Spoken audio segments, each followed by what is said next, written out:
បាទជំរាបសួរពុកម៉ែបងប្អូនទាំងអស់គ្នាបាទថ្ងៃនេះខ្ញុំចង់បង្ហាញអំពីបងប្អូនទាំងអស់គ្នាអំពីToe amputation ឬក៏ភាសាខ្មែរយើងអាចនិយាយបានថាការកាត់ម្រាមជើងឬក៏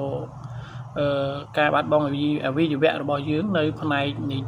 ជើងម្រាមជើងឧទាហរណ៍ដូចជាម្រាមជើងកណ្ដាលបាទកូនជើងឬក៏មេជើងជាដើមអញ្ចឹងវីដេអូនេះខ្ញុំចង់បង្ហាញអំពីអ្វីទៅជាការបាត់បង់អวัยวៈរបស់យើងនៅនៃម្រាមជើងរបស់យើង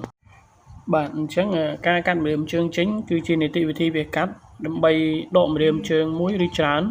វាត្រូវអនុវត្តក្រោមការប្រើប្រាស់ថ្នាំសន្លប់ឬក្នុងតំបន់ទូទៅដើម្បីបញ្ចប់ការឆ្លងមេរោគធ្ងន់ធ្ងរដែលមិនអាចគ្រប់គ្រងបានយកជាលិកាងាប់ដំបៅរលួយដែលបណ្ដាលមកពីជំងឺទឹកនោមផ្អែមឬជំងឺសរសៃឈាមឬដោះស្រាយរបួសដែលមិនអាចត្រឡប់មកវិញបានបាទអញ្ចឹងសំណួរសួរថាបន្ទាប់ពីយើងវាកាត់រួចអំពីម្រាមជើងរបស់យើងតើយើងគួរធ្វើដូចម្ដេច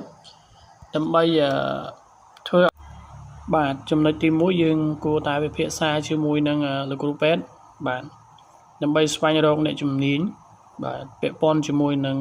គ្រឿងជំនួយស្ដារបាទអញ្ចឹងតើគ្រឿងជំនួយស្ដារនឹងជាអ្វីទៅបាទគ្រឿងជំនួយស្ដារគឺជាបាទឧបករណ៍អវយវៈសិប្បនិមិត្តដែលសម្រាប់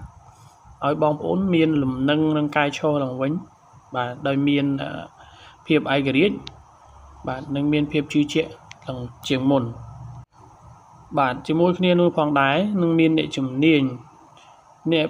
ផលិតអវយវៈសិប្បនិមិត្តនិងរណបនិងពិភាក្សាជាមួយនឹងពុកម៉ែបងប្អូននៅក្នុងការផ្ដល់នៅអវយវៈសិប្បនិមិត្តណាមួយដែលសមស្របជាមួយនឹង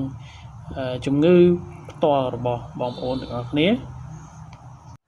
បាទជាមួយគ្នានោះផងដែរអ្នកជំនាញផលិតអវយវៈសិប្បនិមិត្តនិងរណបនឹងពិភាក្សាជាមួយនឹងបងប្អូនតាមតម្រូវការបងប្អូនតើបងប្អូនចង់បានសម្ភារៈបែបល្អទំនើបឬក៏ចង់បានសម្ភារៈដែលបងប្អូនមានលទ្ធភាពក្នុងការប្រើប្រាស់ឬក៏បងប្អូនចង់បានរបស់ដែលរដ្ឋាភិបាលលោកបានគិតគូរដល់ប្រជាពលរដ្ឋយើង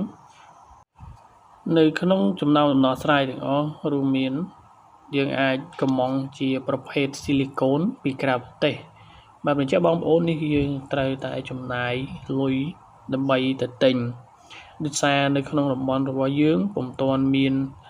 គ្រឿងម៉ាស៊ីនទំនើបដូចជាប្រទេសផ្សេងដូចជាចិនដូចជាសហរដ្ឋអាមេរិកនៅឡើយទេ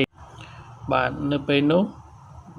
អ្នកជំនាញផលិតអវយវៈសិប្បនិមិត្តនិងរណបនឹងពិភាក្សាជាមួយបងប្អូនថាតើបងប្អូនចង់បានប្រភេទបែបណា